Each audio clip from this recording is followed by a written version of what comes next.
Welcome again to Iraniate, and today's episode is going to be dirt. In a good way, we're talking about Substrate the dirt.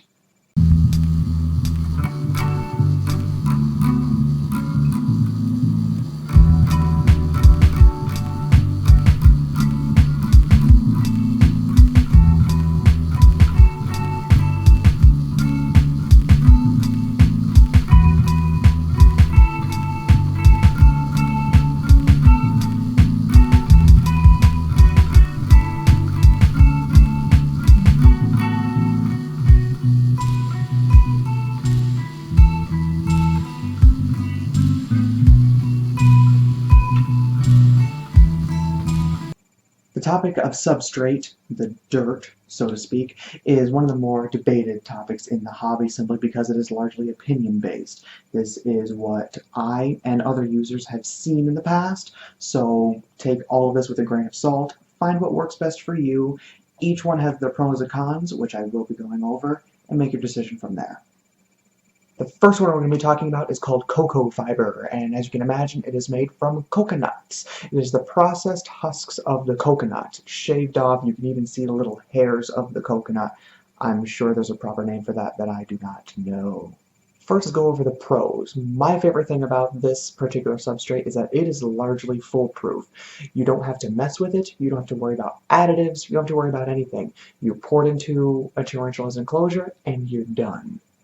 Now, great news for those living in a smaller home, apartment, what have you. They even come in little brick forms. I'm sure I'm going to post a picture here that are activated by adding water, and then they expand to several cubic feet.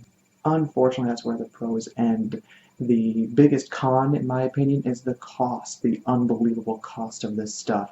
While it is foolproof, it's great for beginners, you will find that it gets very expensive very quickly, even with a modest collection like what I have. On top of that, it's not even great for all species. It's terrible for the burrowers, it tends to collapse in on them. It's not great at holding humidity. It either causes mold, which I'll talk about in a moment, or it simply dries out too quickly. And on top of that, for the arid species, the bone-dry species, it's dusty. I'm not a fan of it. It's messy. It's great for beginners, but that's about it. Final call on this, it's what I recommend to all beginners simply because it's foolproof.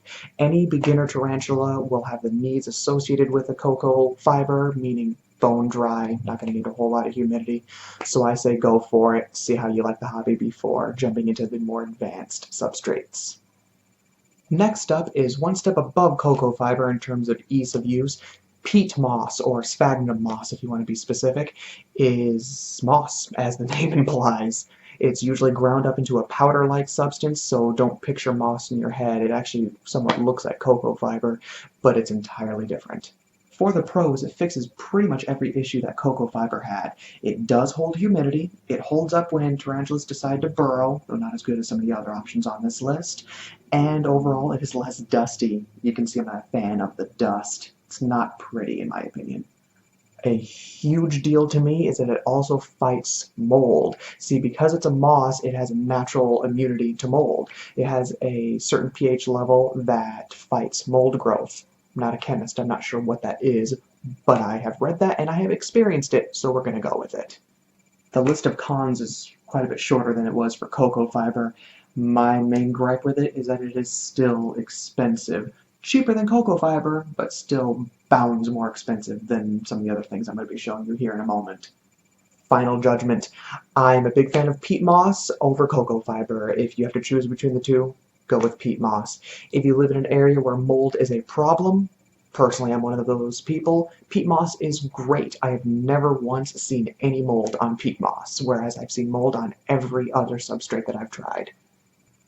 I debated putting this next one on the list at all, but it does have a notable exception, vermiculite. You see, that is a purely inorganic material. It's actually stone. It comes out of the mines. People mine it out of the earth. Going on to the pros, like the cocoa fiber, it's foolproof. You pour it into the tarantula enclosure and that is it. Now, given that it is inorganic, there are some interesting things to talk about here. There is no mold whatsoever because, again, inorganic.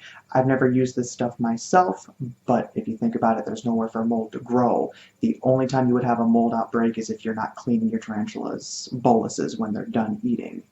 On top of that, it is interesting aesthetically. It's actually sand-like. It almost looks like ground-up seashells. It's hard to explain. It's debatable how much the tarantulas like walking on this, but that's opinion that's up for debate. Now for the extensive list of cons. This will not work whatsoever with burrowing. Whereas cocoa fiber can deal with burrowing at least a little bit, vermiculite will immediately collapse in on the tarantula. It's more like sand than anything else. Try burrowing in sand and tell me how that works out for you. Once again, being inorganic, this holds no humidity whatsoever. If you add moisture to the enclosure, this stuff will turn into a soup almost. I've played around with it in the past, and it's just not great for any humidity whatsoever. It would work fine for your bone-dry species, Gramistola rosea, porteri, that kind of thing, but with any humidity whatsoever, it's just a bad idea. Final judgment? I wouldn't use it. There's a reason why I haven't tried it. This is the substrate of the hobby's past. It's simply outdated. I wouldn't recommend it. But Oilers, what do you use? What has worked best for you? You might be thinking. For me, on every single one of my specimens, I use just plain topsoil. Dirt. Home Depot, Walmart, wherever you can find it, it's just topsoil. You can buy a 40-pound bag for under $1. Note that this is not the same as potting soil. Do not put potting soil in your tarantula's cages. Potting soil has additives, plant growth, pesticides, cedar. You don't want any of that. Take note of the cedar part. It will kill your spider. Topsoil is nothing but dirt. The cheaper you can find it, the better, because that is the lower chance that companies have put garbage in there that isn't dirt. As with the other substrates, I will be going over pros and cons of this one. For the pros, it is cheap. Cheap. It's very cheap. That's huge. Look how many cages I have, and I have a modest collection. All of the other substrates will get expensive very quickly. This one, very cheap. It is amazing for burrowers. They have no issue whatsoever. I have burrowers that have gone down over 12 inches, and the burrows are still holding up perfectly. It also holds moisture like no other because it's largely organic and a mix of inorganic, so mold is kept to a minimum. And one of my favorite things is it is aesthetically pleasing. It looks natural. Typically there are hunks of wood, big pieces of dirt, the occasional stone. It looks natural. Tarantulas seem to like those big pieces of wood occasionally. I even have a BL pilosum that hangs out on her big chunk of wood that happens to fall in there. Did I mention it's cheap? As with everything else, there are some cons here. See, the problem with topsoil is that it is not made for pets per se, whereas the other ones are. It's not quite regulated enough. You can end up with topsoil that has additives in it, that has cedar. Cedar is a natural pesticide. Stay away from that. Mothballs are made of cedar, usually. Again, the cheaper the bag, the better. It's a lower chance that there's any garbage in there. And for the last con, you will end up with a mold outbreak when you first put it in there.